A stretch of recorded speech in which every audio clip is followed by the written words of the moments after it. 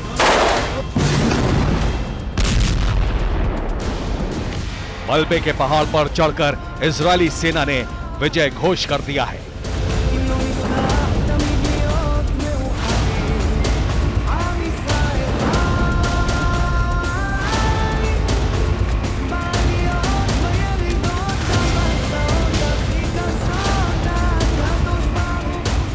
उत्तरी गाजा में हमास के ठिकानों पर इजरायल की थल सेना ने बड़े प्रहार किए हैं और अब ऐलान हो चुका है कि इजरायल इस हिस्से में हमास का मिलिट्री सिस्टम खत्म करने के बहुत करीब है।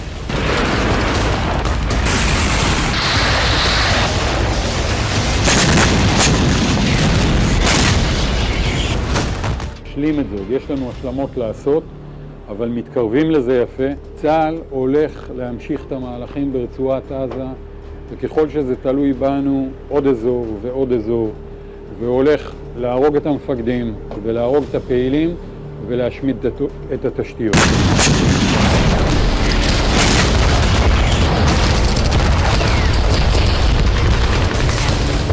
यानी गाजा के बैत हैनान से शुरू हुआ ऑपरेशन अब गाजा सिटी तक पहुंच चुका है और इसी के साथ अगले चरण यानी दक्षिणी गाजा पर बड़े हमलों की घोषणा हो चुकी है।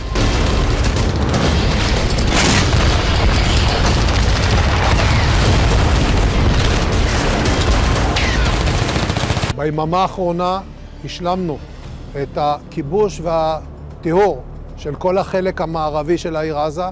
השלב הבא החל.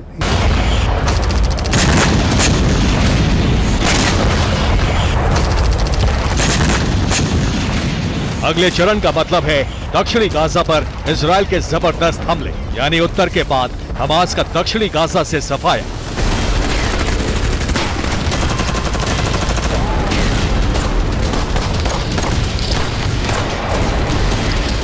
दक्षिणी गाजा में इजरायल की सेना ने हमास के ठिकानों को टारगेट करना शुरू कर दिया है।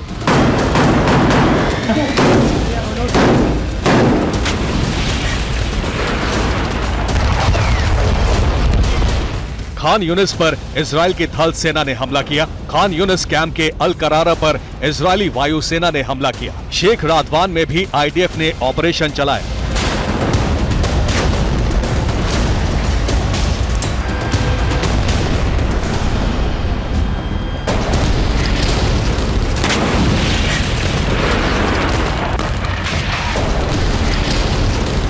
दक्षिणी गाजा ऑपरेशन की कमांड खुद इजरायली सेना प्रमुख ने अपने हाथ में ली है।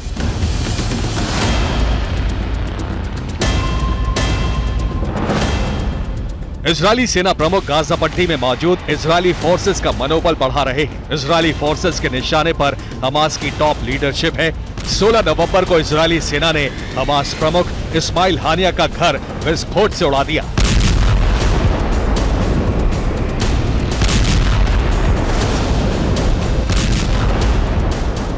अब हमास कमांडर ने इजराइल के खिलाफ लंबे युद्ध का ऐलान कर दिया है।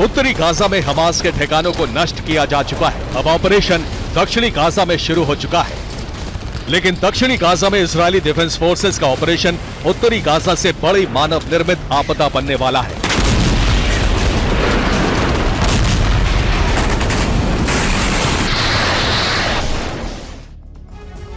इस ऑपरेशन में सबसे बड़ी बाधा बनने वाली है दक्षिणी इजराइल की आबादी। इजराइल ने उत्तरी गाजा के बेत हनान से अपना ग्राउंड ऑपरेशन शुरू किया था। यहाँ की आबादी 63,000 है। ऑपरेशन के बाद लोग यहाँ से विस्थापित हुए। बेत लाहिया में भी इजराइल ने ऑपरेशन चलाया और यहाँ की आबादी 1,08,000 है। यहाँ से भी लोग दक्षिण गाजा की ओर पलायन कर गए।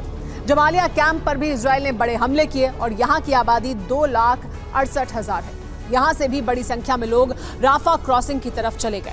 गाजा सिटी में इस वक्त इजराइल का ऑपरेशन जारी है और यहाँ की आबादी है 6,77,000।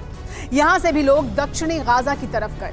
अब ऑपरेशन देल अल बलाह में शुरू होगा। यहाँ की आबादी 96,000 है। इसके बाद दक्षिण गाजा के खान यूनुस की आबादी 2,91,000 है। राफा क्षेत्र में 2,45,000 लोग रहते हैं। उत्तरी गाजा से विस्थापित हुए लोगों की अनुमानित गिनती 5 लाख से ज्यादा है और इस समय दक्षिणी गाजा में 17 लाख से ज्यादा आम लोग रह रहे हैं।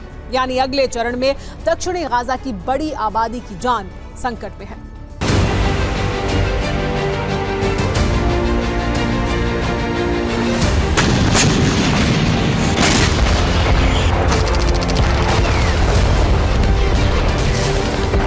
दक्षिणी गाजा के इस मिशन को ऑपरेशन डेविड स्टार नाम दिया गया है।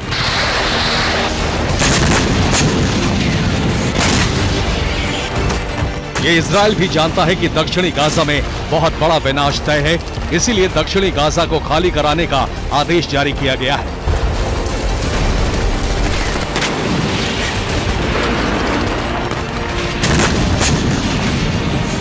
पंद्रह नवंबर को इजरायली सेना ने खान यूनिस पर पर्चे गिरा। लोगों को खान यूनिस छोड़ने का आदेश दिया गया है। अल करारा, बानी सुहेला और अफसान के लोगों को घर छोड़ने की सलाह दी गई है।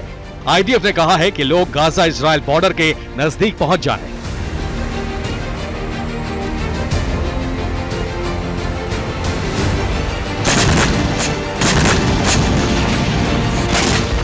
सवाल यह है कि सबसे ज्यादा आबादी वाले दक्षिणी गाजा में इजराइल का मुख्य ऑपरेशन है क्या? दरअसल हमास नेता याह्या सिनवार सहित अल कस्साम ब्रिगेड के कई अहम ठिकाने दक्षिणी गाजा में हैं।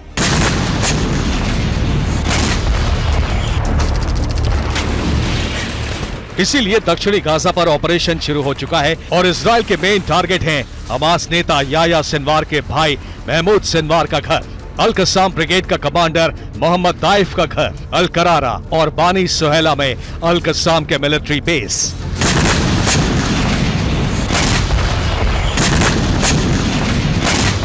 दक्षिणी गाजा में इजरायली ऑपरेशन शुरू होते ही यूएस सेंट्रल कमांड के कमांडर जनरल माइकल कोरेला तेल अवीव पहुंच चुके हैं।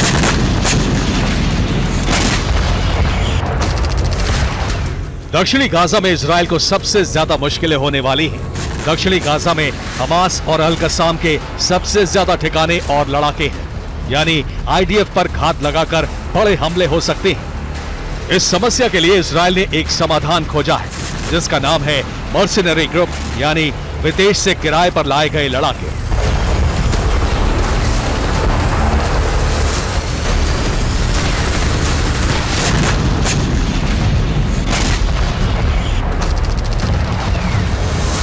स्पेनिश अखबार एल मुंडो का दावा है कि आईडीएफ ने पीएमसी यानी प्राइवेट मिलिट्री कंपनी गाजा पट्टी में उतार दी है। स्पेन सहित कई देशों से पीएमसी के लड़ाके बुलाए गए। गाजा पट्टी में फ्रंट लाइन पीएमसी लड़ाकों को सौंपी गई है। दरअसल इजराइल के रिजर्व सैनिक युद्ध क्षेत्र में जाने से इनकार कर रहे हैं। उनकी जगह प्राइवेट मिलिट्री कंपनियों के लड़ाके उतारे गए हैं। इनको एक हफ्ते में 35 लाख रुपए दिए जा रहे हैं।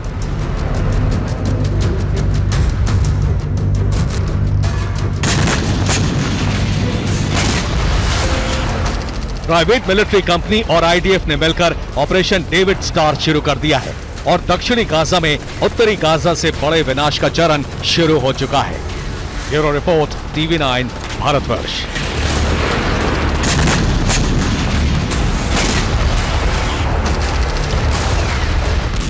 यरूशलेम चेक पॉइंट पर गोलीबारी है। इजरायली पुलिस पर हमास ने बड़ा हमला किया है। इजरायली पुलिस की जवाबी फायरिंग भी जारी है, ऐसी जानकारी मिल रही है। कल हुआ था चेक पॉइंट पर हमला।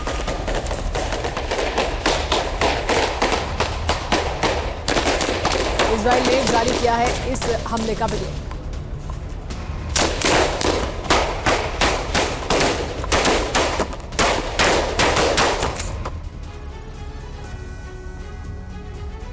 हमास के बहुत ही खतरनाक प्लान की जानकारी सामने आई है। हमास इस वक्त गाजा में जिस रणनीति पर काम कर रहा है, उससे एटमी विस्फोट होने की संभावना बहुत बढ़ गई है। हमास चाहता है कि इजरायली सेना युद्ध में एटम बॉम्ब का इस्तेमाल करे, ताकि इजरायल पूरी दुनिया की नजर में विलन बन जाए। इसके लिए हमास युद्ध को लंबा खींच रहा है, ताकि बढ़ते अंतर्राष्ट्रीय दबाव की वजह से नेतन्याहू सेना परमाणु विस्फोट कर दे। सवाल यही है कि क्या एटमी विनाश बहुत निकट आ गया है?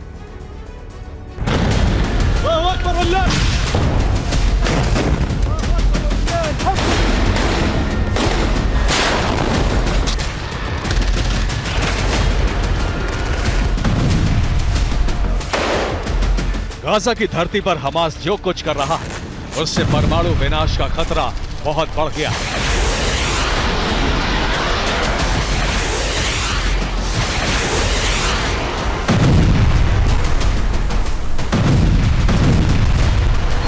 हमास इस वक्त जिस रणनीति के तहत युद्ध लड़ रहा है, वो गाजा में न्यूक्लियर सुनामी ला सकता है।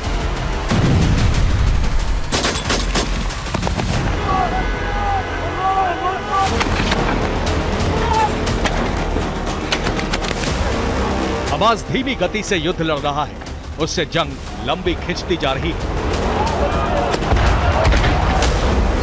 हमास की नई युद्ध नीति से नेतन्याहू और उनकी सेना परेशान है। ऐसे में जल्द युद्ध खत्म करने के लिए इजरायल परमाणु धमाका कर सकता है।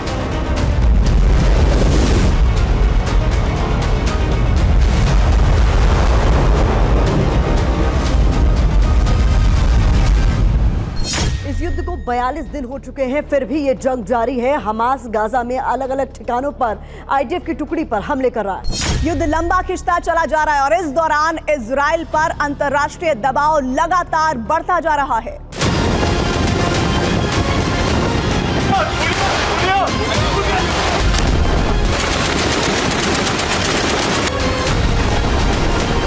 दुनिया भर में इजरायल के खिलाफ प्रदर्शन, इजरायल पर बढ़ता अंतर्राष्ट्रीय दबाव, अमेरिका पर अरब इस्लामिक देशों का दबाव, ईरानी प्रॉक्सी के लगातार बढ़ते हमले, यही वो फैक्टर हैं जो गाजा में परमाणु विनाश का कारण बन सकते हैं। गाजा के अंदर आईडीएफ और हमास के बीच किस तरह से जंग चल रही है, अब उसकी रियल रिपोर्ट देखिए।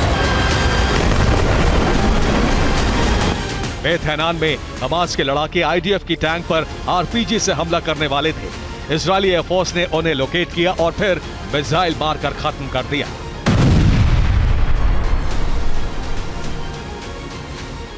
गाजा में इस इमारत की छत पर हमास का एंटी टैंक स्क्वाड मौजूद था। इजरायली एयरफोर्स ने इसे भी तबाह कर दिया। उत्तरी गाजा में इजराइल ने भीषण बमबारी की तो आसमान में बारूदी धुएं का बहुत बड़ा गुबार नजर आने लगा। इजराइल ने गाजा में भीषण बमबारी की तो हमास के ठिकानों के साथ साथ कई गाड़ियां भी जल गईं।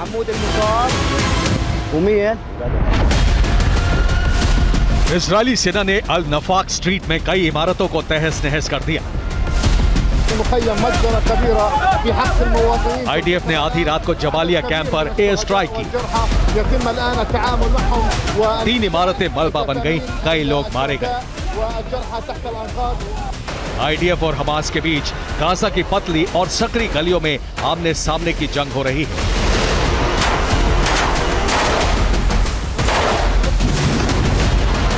आईडीएफ के जवान गाजा के एक घर में घुसे तो चौंकाने वाली तस्वीर सामने आई। हमास ने यहां बेड में रॉकेट और मोर्टार छिपा रखे थे। इन्हीं हथियारों से हमास लड़ाके इजरायली सेना पर हमले कर रहे थे।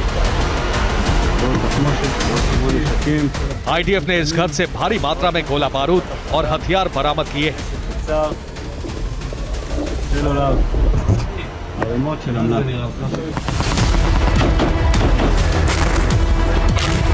इजराइल के हमले लगातार तेज होते जा रहे हैं। हमास भी रह रहकर पलटवार कर रहा है। हमास इजरायली शहरों पर रॉकेट की बरसात कर रहा है। इसके अलावा गाजा में सुरंग के अंदर से युद्ध लड़ रहा है।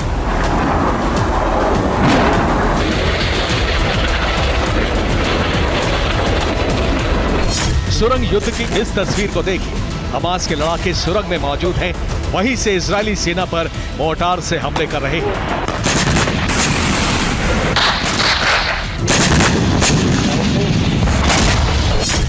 सुरंग में ही रॉकेट और मोर्टार का बहुत बड़ा जखीरा मौजूद है। आईडीएफ के लिए यही सुरंग सबसे बड़ी मुसीबत बनी हुई।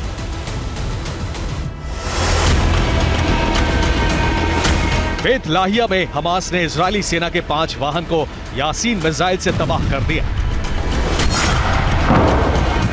सिर्फ हमास ही नहीं, इजराइल पर हिजबुल्ला और अल कुद्स के लड़ाके भी बारूदी धावा बोल रहे हैं। हिजबुल्ला लेबनान बॉर्डर के पास मौजूद इजराइल के सैन्य बेस पर लगातार हमले कर रहा है।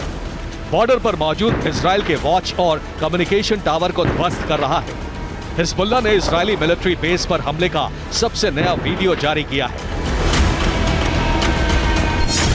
भीषण जंग की वजह से गाजा की सूरत किस तरह बर्बाद हो चुकी है उसका सबूत देखिए। गाजा का अल रिमाल इलाका पहले सुंदर और हरा भरा था, लेकिन अब बदसूरत हो चुका है।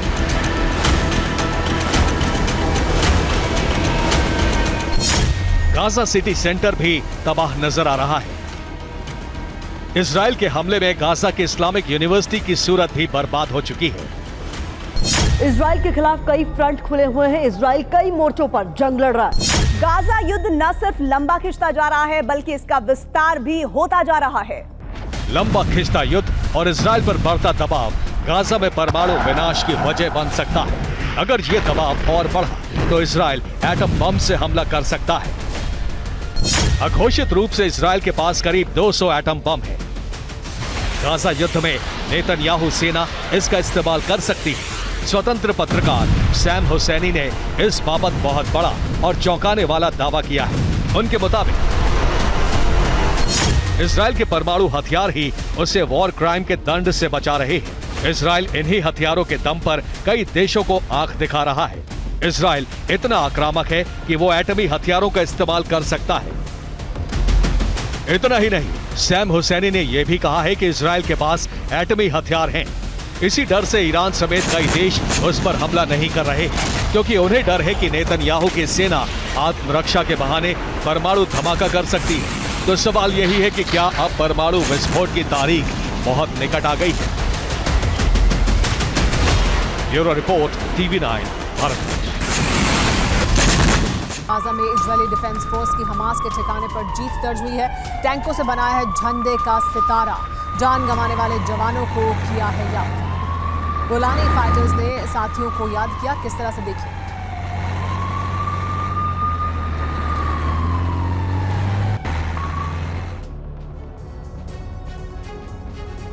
अल-शिफा अस्पताल के आईसीयू में भर्ती सभी मरीजों की मौत हो चुकी है। 22 मरीज तो बीते 24 घंटों में ही मरे हैं।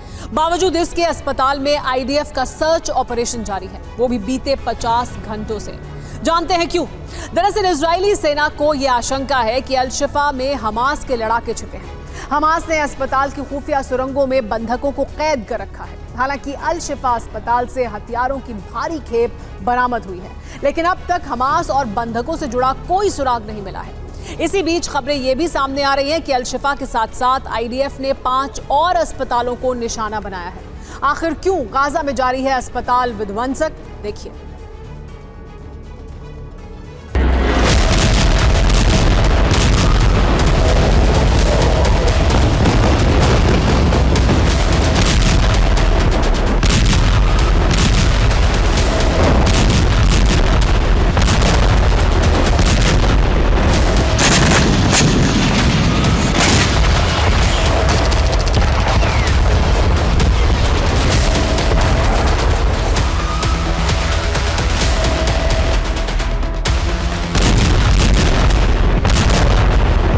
जोरदार धमाके के साथ गाजा के सबसे बड़े अस्पताल अल शिफा को उड़ाया गया।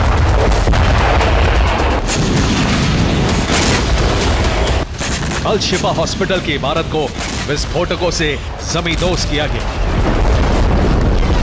और इसके बाद शुरू हुआ अल शिफा हॉस्पिटल में आईडीएफ का सर्च ऑपरेशन। बीते 50 घंटों से आईडीएफ की कमांडो ब्रिगेड अल शिफा अस्पताल का कोना कोना खंगाल रही है। अस्पताल के बेसमेंट से लेकर ऊपरी मंजिल तक मौजूद हर कमरे की तलाशी ले रही है। जानते हैं क्यों? दरअसल इजराइल को इस बात की पूर्ण आशंका है कि अल शिफा अस्पताल को हमास ने आतंक का हेडक्वार्टर बना रखा था। हॉस्पिटल की आड़ में हमास के लड़ाके यहां खूनी साजिश रच रहे थे।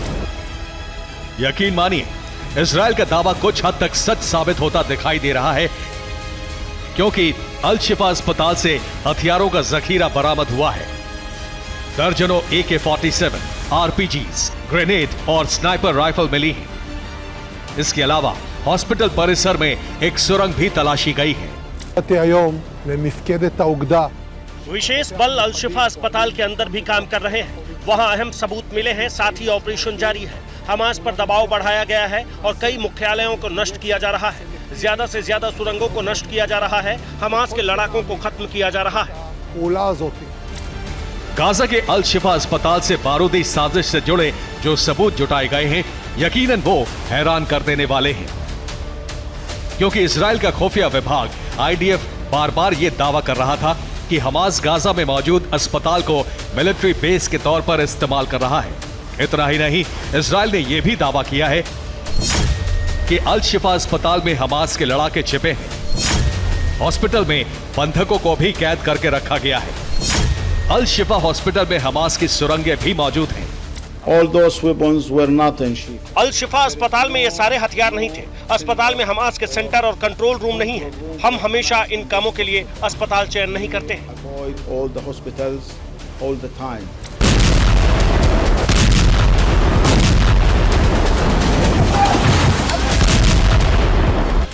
जहां एक तरफ इजराइल अल शिफा को हमास का सैन्य अड्डा करार दे रहा है, तो वहीं हमास से जुड़े लोग इस दावे को आईडीएफ की साजिश करार दे रहे हैं, क्योंकि अस्पताल के भीतर से हथियार गोला बारूद तो मिले हैं, इनके सबूत बाकायदा कैमरे में कैप्चर हैं।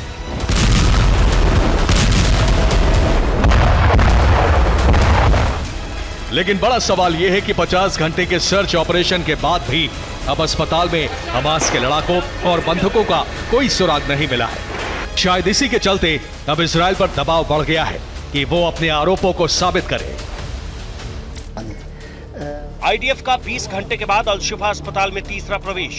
आईडीएफ कमजोर थ्योरी के साथ बाहर निकलती है। ये साफ है कि उसने जिन बरामद हथियारों को अपने दावों को सही ठहराने वाला सबूत कहा, वास्तव में वो गलत था।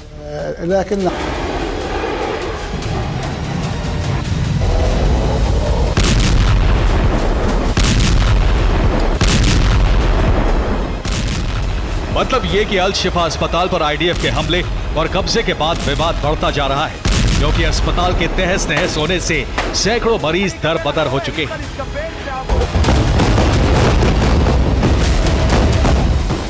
किसी को इलाज नहीं मिल रहा।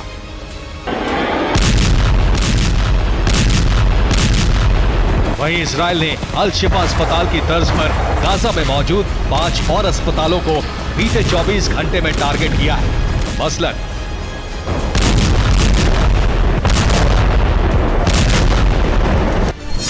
अल कुद्स अस्पताल, रंतीसी अस्पताल, अल एली बैपिस्ट हॉस्पिटल, इंडोनेशिया अस्पताल, इब्ने सिना हॉस्पिटल, यानी अल शिफा हॉस्पिटल के साथ साथ आईडीएफ इन 5 अस्पतालों पर भी बमबारी कर रहा है। इजरायली सेना की तरफ से ताबड़तोड़ हमले किए जा रहे हैं क्योंकि इजरायल का आरोप है कि हमास ने गाजा और वेस्ट बैंक में मौजूद तमाम अस्पतालों में सुरंगें बना रखी हैं। हथियारों का भारी जखीरा अस्पताल में छिपाया गया है। यहां तक कि हमास के चंगुल में फंसे बंधकों को भी इन्हीं अस्पतालों में रखा जा रहा है।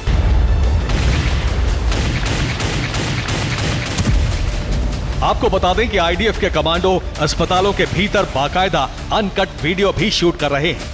अस्पताल के एमआरआई रूम, एक्सरे रूम और रेडियोलॉजी रूम में मौजूद हमास के हथियारों और गोला बारूद को दिखा रहे हैं ताकि ये साबित हो सके कि कैसे अस्पताल की आड़ में हमास बारूदी साजिश का ब्लूप्रिंट तैयार कर रहा था, कैसे अस्पताल के मरीजों को बतौर मानव ढाल की तरह इस्तेमाल कर रहा था।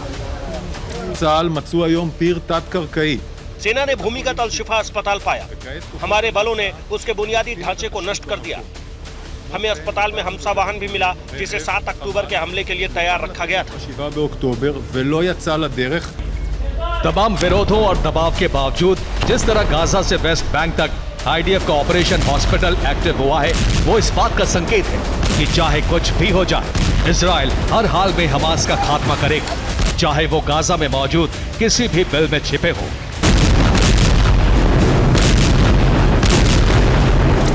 Bureau report, TV9, Bharatvarsh. 7 अक्टूबर का कोहराम जहन में आज भी ताजा है, जब हमास के ताबड़तोड़ हमलों से इजराइल की धरती कांप उठी थी। अब जो जानकारी सामने आई है उससे आशंका जताई जा रही है कि ईरान की मदद से हमास एक और बड़े हमले की साजिश रच रहा है।